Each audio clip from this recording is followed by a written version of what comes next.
On this week's show, I have the absolute best human being I've ever had the honour of working with. This guy, let me tell you something, he is on a mission to change lives the way his life has been changed. I know he comes from a position of serve, and I've been there and witnessed this firsthand. Stay tuned because you're going to learn exactly what he's done, the steps he's taken, and how he's become full-time in property, and he's got units making in excess of £1,000 per month. Let's stay tuned, let's see what Joe's got to say. Stay tuned.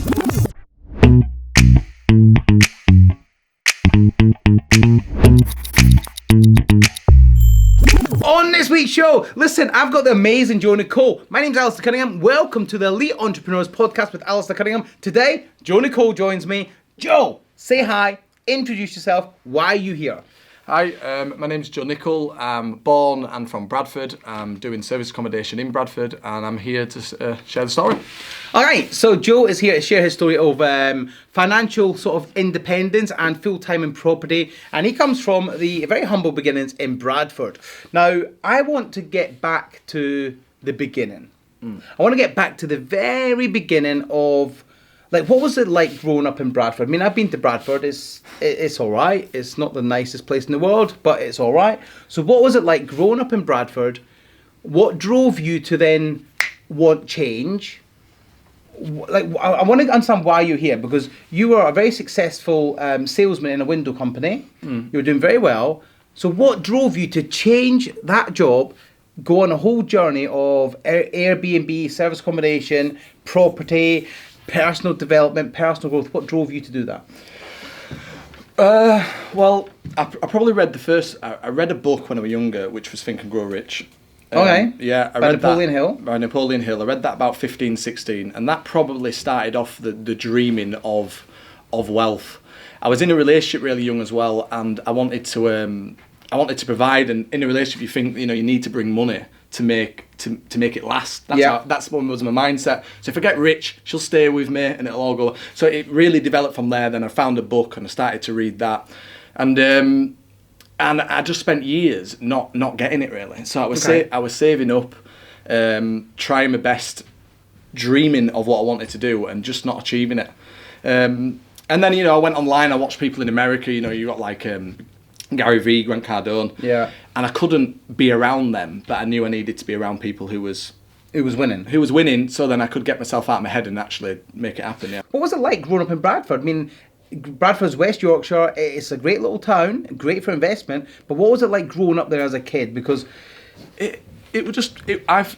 It was rough, and it was a lot of anxiety, and it were just fights. I just always remember fights and worried about people fighting. Fighting for what? Just because, I don't know, I think it probably happened like this in all areas. I don't know, I just had a lot of fights growing up, we'd be playing football, something would kick off and you'd get jumped, or you'd be walking on the street on your own, you'd get jumped, and it was just a constant.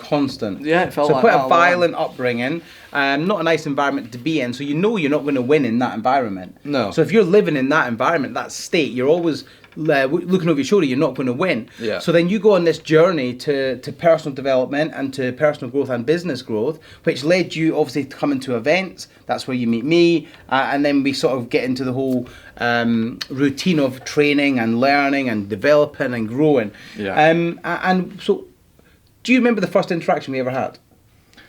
Or an early interaction, not necessarily the first, but an early interaction. I remember, the first time seeing you. What was? We didn't speak for 6 months. Okay. 6 months I was around you, and we never spoke. But I never spoke. I was never that guy who put my hand up, but always wanted to. Right. And everyone else was doing it, and I was too shy to do it. But yeah, we never spoke, and I spoke once, and it was in a room, and I was talking about I wanted to go into maybe doing what they called? I can't remember it now. Skips. No. Was that the skip one? No. Do you remember you told me that? Yeah, but that was at a different meeting. Oh, fine, yeah. fine. There was fine, still a good business, still believe it. Yeah, the skips on a trailer. Yeah, skips on wheels. Skips on wheels it was called, Don't right? steal it. Don't steal it. You heard it here first. He had a business idea called the Skips on Wheels.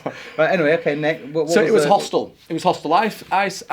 I decided to speak out. I tell you why, because the rooms were so big. There were 300 people in these rooms, and then suddenly, because of COVID, we had to do 30 people in a room. So then that eased my worries a little bit about so many people, and I thought, you know what, I'm going to put my hand up. So 6 months in, I put my hand up, and I started talking about hostels, and everyone in the room disagreed with me and thought I was a right arsehole. Because, that was the first interaction. With Steve Rosario. Yeah. That was the first I time. remember we were at an event and you got into a bit of an argument with somebody else in the room. Yeah. And I had to facilitate and calm this down because it got a little bit heated. Yeah. Right. It wasn't And my fault. Well, it's debatable. And then we got into a little bit of an argument because you were talking about, what were you talking about, hostels? I can't even remember. I was too worried about you two fighting. I said there was a bit. Everyone's talking about, we should do rent-to-rent HMOs, rent-to-rent. I says, well, or buying something. I was like, let's get into hostels, and everyone's like, don't do hostels because it's the peasants of the world who go in hostels. I'm like, well, no, it's not. It's people who travel. They travel for different reasons. There's a lot of money in it, and everyone just disagreed, and I stuck the ground. And then he turned around and says, how dare you disagree when everyone's told you the answer? And I'm like, well, I'm still entitled to my opinion. And that's how I kicked off. So it kicked off because of that, because Joe, you can be quite you can be quite argumentative. I've seen firsthand. Okay, so you come to these events, you're learning all about business, all about property, and then you ended up you come along to a program called Tell the World, and what happened for you? Like, Tell the World, for you that don't really know what that is. It's a 4-day program that I run, and it's it features on the 5 key businesses, the key pillars of business. Okay, and one of them is you, personal development. So what I want to focus on with you, because you've had a pretty troubled past from all sorts, and you only share with what you're comfortable sharing with on camera.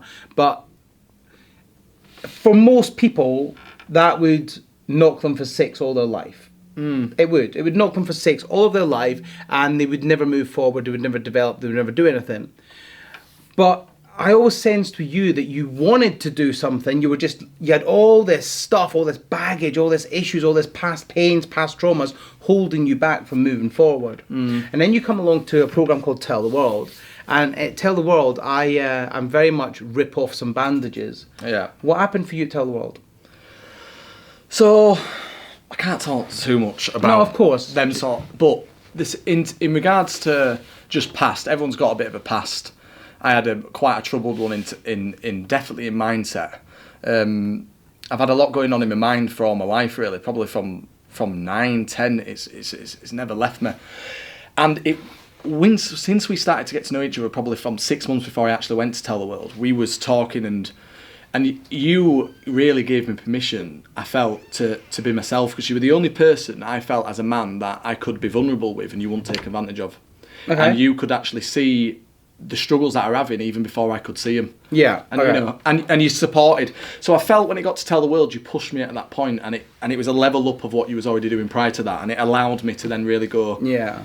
And that really helped. Yeah. One thing with you, let's go back a little bit. Prior to Tell the World, one thing with you is I always felt you were quite negative. Yeah. I always thought you were, no matter what happened, you'd see the negative in it. Yeah. Literally all the time. So if I was doing a coaching call and I had 20, 30 people in there, and there was a couple of people made loads of money, you would be the one that says, well, it's not all profit. So I'd say they just made 10 grand. You'd be like, well, it's not profit, they've got all this money. And you'd be like the one that brings it down. Yeah. And I was getting a little bit annoyed with you because you were doing that every week. It's like somebody would have an amazing bonfire and you'd be the dickhead with your hose out, putting fire out. And it was starting to drain people. It was. And there was one particular time where we were talking about deal sourcing, and I was on a coaching call and I was teaching and helping about deal sourcing, and you literally you suddenly found your voice. Do you remember that call? Yeah. What happened on that call? Because I was stressed. You were stressed. You just lost your job. Yeah, that's what it was. Yeah, so you were stressed. Lost your job, and I was in that sort of like, I don't care. I'm venting. Yeah. I'm gonna go vent, and I started to vent with it. And I wanted to be honest. I felt like throughout that period, you were doing really well. Yeah. But I felt you're only doing well because you're Alistair. Right. And everyone knows who you are, and you're doing this well because X, Y, and Z prior to that. And if you didn't have the platform, you'd be like me and you'd be struggling. And I wanted to give you the truth of that. And you quickly fired that back. You were like, I'm going to show this guy. He thinks he's all this, big Bertie, big bollocks. I'm going to show him, right? Yeah. And you ripped into me. Yeah. And what happened? So you went, you basically took it and listened. Yeah. And then in the end, after it all, you said what you said.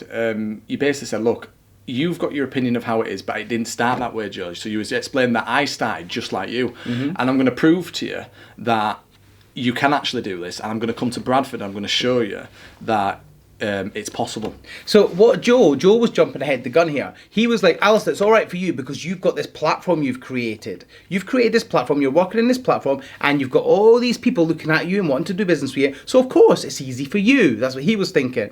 And I'm like, hold on, Bert. Hold on. I said, 2-3 years ago, I was in the exact same situation that you're in right now, but yet I was still making money back then. I said, so the only reason you're not making money now is because of you. Because your attitude, your negativity, your laziness, that's the only reason you're not making money. And perhaps your self-belief as well. Yeah. And I actually said to you, there's a YouTube video on my YouTube channel about this. We'll put a link below, okay?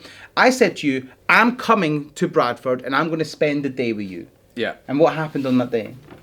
So on that day, So actually, before we get there, what did you think when I said I'm going to come to Bradford? Yeah. What did you think? So this is COVID. Well, during COVID, yeah. Yeah. So I assumed, well, he's saying that, and he's using my stress, man, and he's turning that into a profit for himself. So straight away, he's already gone into the negative. Yeah. Straight away, he's seen my gift. My care, my love, my gift to show him a better way. He's seen the negative in that. Yeah. So he's seen it as a negative thing straight away. Yeah. Instantly thinks I'm after something. Yeah, exactly. So I didn't know you obviously too well at this point. So then that's when you came down to Bradford, and this is where I pretty much changed as soon as you got there. So I went through trying to find the deals, like you said, and you were going to come and show me how it's done. And when you got out, you said, look, I'm not here to, and we never had this discussion beforehand, how I was thinking, I kept it all secret. But you said, look, I'm not here to take any money from you. I'm not here to, you basically said, I'm here to give you, you said, I'm not here to take any money whatsoever. I'm here to show you that this is possible and that you can do this. Yeah. And I knew you were being honest, you were being straight with me, yep. and I thought, oh God, maybe I've been wrong. Yeah, now you're starting to feel guilty for judging me and all that sort of stuff, which is fine. I accept your apology. Yeah. And anyway, the day started, I got there and I said, look, I'm not here for anything. I don't need your money. I don't want your money. I'm here to show you that today you can do this and it's possible. Yeah. So we went out and we viewed a load of houses that you booked. Yeah. And what happened? And at the end of the day, we sold a deal for $3,000. And who made that money? I made that money. And who kept that money? I kept the money. And how much did I take? Zero. Right? And the point being is I went out, I showed you the way, and I said, this is how you do it. And I'd done it all with you. I got my phone out. I started speaking to people. I sent an email. I'd done all of that. And I showed you the exact, from start to finish, how to do it. Yeah. Okay, so you're now realising that I'm genuine and I'm not some bruiser just trying to steal from you or get some money from you or do whatever. I actually genuinely want you to care. Then, a couple of months later, you come to tell the world. Yeah. Now you've got a completely different mindset because I've showed you it's possible. Yeah. But tell the world, what did that do for you? Yeah, tell the world has changed my life. It has changed my life. It just showed me another way that was invisible prior. Mm-hmm. It just wasn't possible. My life was set the way it was set before meeting you and going through that, and then it's changed and that never changed from a child. Okay. It never changed. I mean, there was no other way out of it other than what I assumed there was a way out of it. So I understand that because obviously I run Tell the World. It's my program. I wrote it, I run it, I developed it. But they don't get this. No. So try and explain to the people listening, people watching. I can feel it from you. They'll be able to feel it from you. But what specifically, like what happened to Tell the World that made you realise that there's a different way in life? So this program's amazing, by the way. Yeah. It's world class. But what really happened for you? There's been multiple now because I've been to 3 and each time there's something different on them. So there's quite a lot of change. But for the first one, I just broke down, didn't I? Really, that's what I did. I broke down, and I hadn't really done that prior. And I messaged you all the things that were going on that I felt I've never told anyone. I wanted to tell them about my childhood, what I've gone through, and what I've been thinking about all my life from a young age that I've not told anyone. And you helped me go to basically a psychiatrist.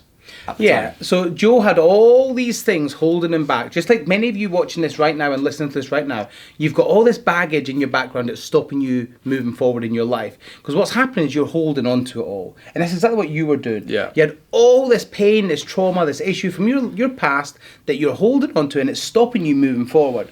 And all I did as a trainer and as a facilitator and as a mentor was I allowed you the opportunity in a safe space to bring some of that up. Yeah. And then what happened after that was a little bit crazy because you brought a lot up. Yeah. And then you sent me I've still got it. You sent me a huge text message, literally spilling everything. And I've still not shared that with anybody, and I won't, because you asked me not to. And how did it feel when you got that off your chest? It was a 50-50 gamble for me. I didn't know what it was going to be like. I assumed once I tell you this, it'll be the end of us speaking then. And I assumed, that'd be the end of, I'd be that strange guy I felt because I was unsure how people would take it. Yeah, I didn't know. You thought by opening up and sharing your deepest, darkest secrets, I would just be out? Yeah, 100%. That's what I thought, yeah. And it was a 50-50, but I thought to myself, but I promised myself I wanted to say something on the day, on the event, and I didn't do it. I didn't have the courage, so I wanted the day to end with me having the courage to do it, but it just ended up having to be a text rather than verbal. But that was how much I could only And then do. what happened after that then? So how did... You told me to go see a psychiatrist, and I have always wanted to do that. But I've never dared to. I've just always been too embarrassed to pick up that phone, and I don't know how to approach it. There's no rules of how to do it, and the one that then and that was a real eye opener because I decided then I then wrote that psychiatrist a message as well, but like a whole essay of everything that I felt, gone through, and I was honest as I could be,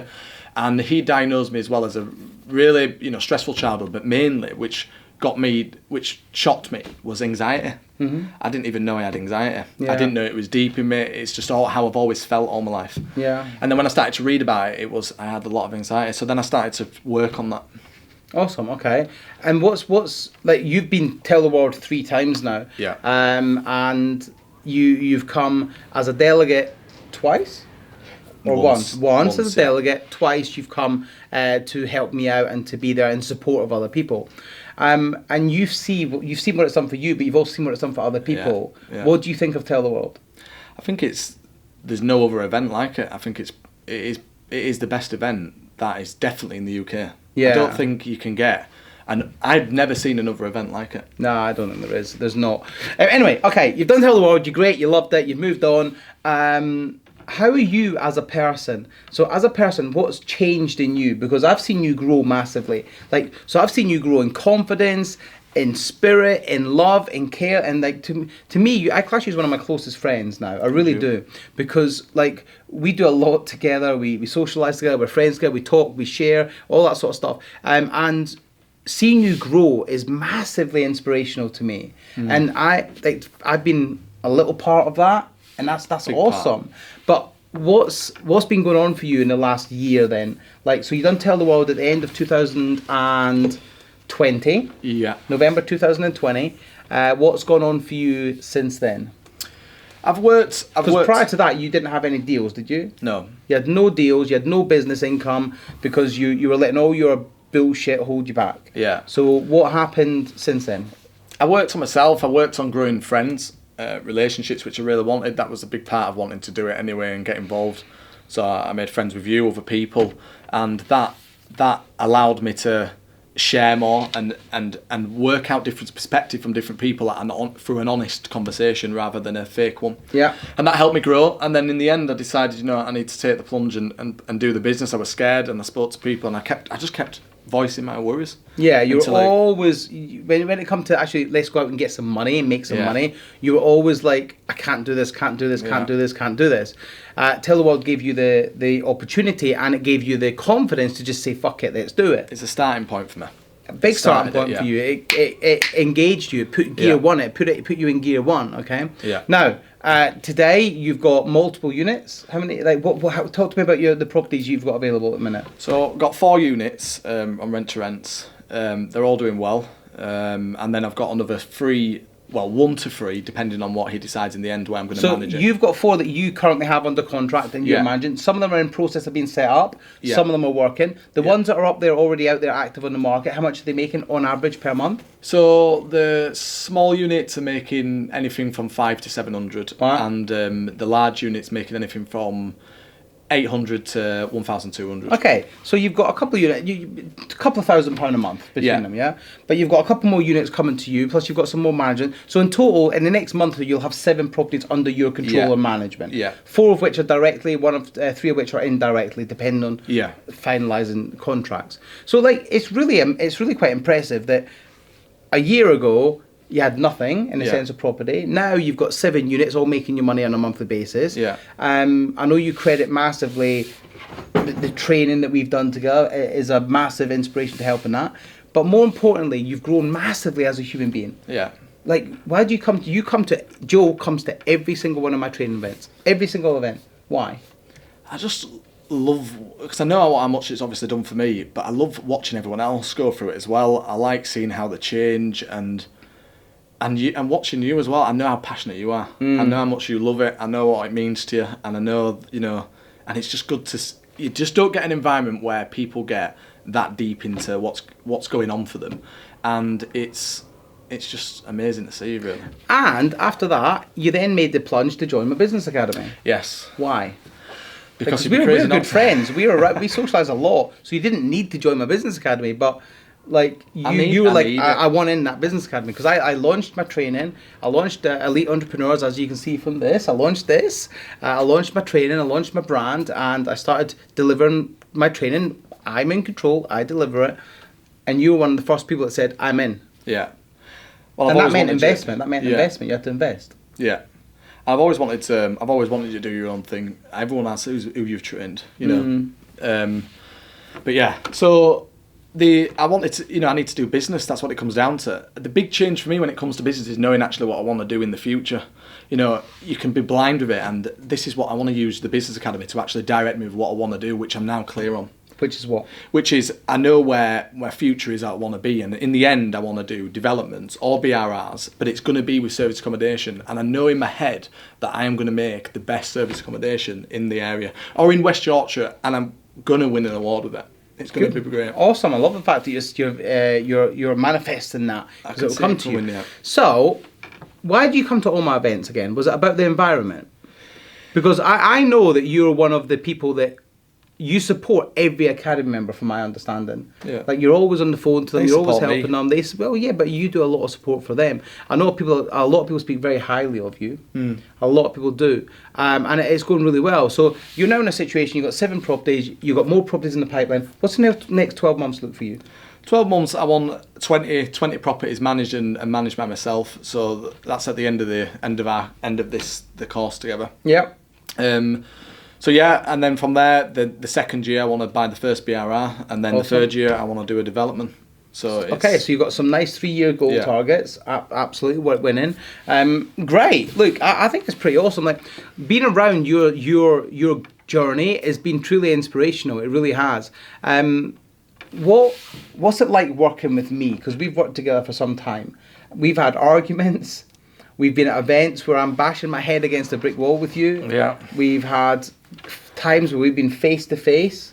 But that's what I love though, because you give me the opportunity where I don't have to be fake around you. Yeah, and 100%. You still accept me. So even when I'm at my worst, and even when I'm doing bad, you've still supported me, even though I've not given you a result. You've helped people at the same time as me 2 years ago. They've all done really well, and I've still stayed still, but yet you've still helped me. Yeah. And you haven't said, not at one point you've gone, you're not achieving like I wanted you to, and you haven't stopped caring, you haven't stopped helping, and you've still stayed loyal to me. So, you've kept me going in property as other people, but I don't think if you hadn't supported me like you would, I think I'd have quit a long time ago. I really believe I can't have that. I cannot have people quitting, because you only lose when you quit, right? As long as you keep moving forward, doesn't matter how slowly, you've got to keep moving forward. So the fact that you're now got 7 units, like, to me, that's a win. Yeah. It's a huge win. Like, don't ever... Like, because I know you're really tough on yourself, because you look at other people and you say, well, they've got 20 properties, or they've got 20 rents under management. You've got 7. Like, there's nothing wrong with that, mate. That's awesome. Oh no, you can't help but compare. I know, but comparison is the thief. Yeah. It's the thief. Okay, we can't allow that to happen. All right, we need to be grateful for what we've got and what we do. You should be grateful for what you've got and what you do, because one of the things I want to do with you is I want to bring you into this. I want you, because you're massively part of this.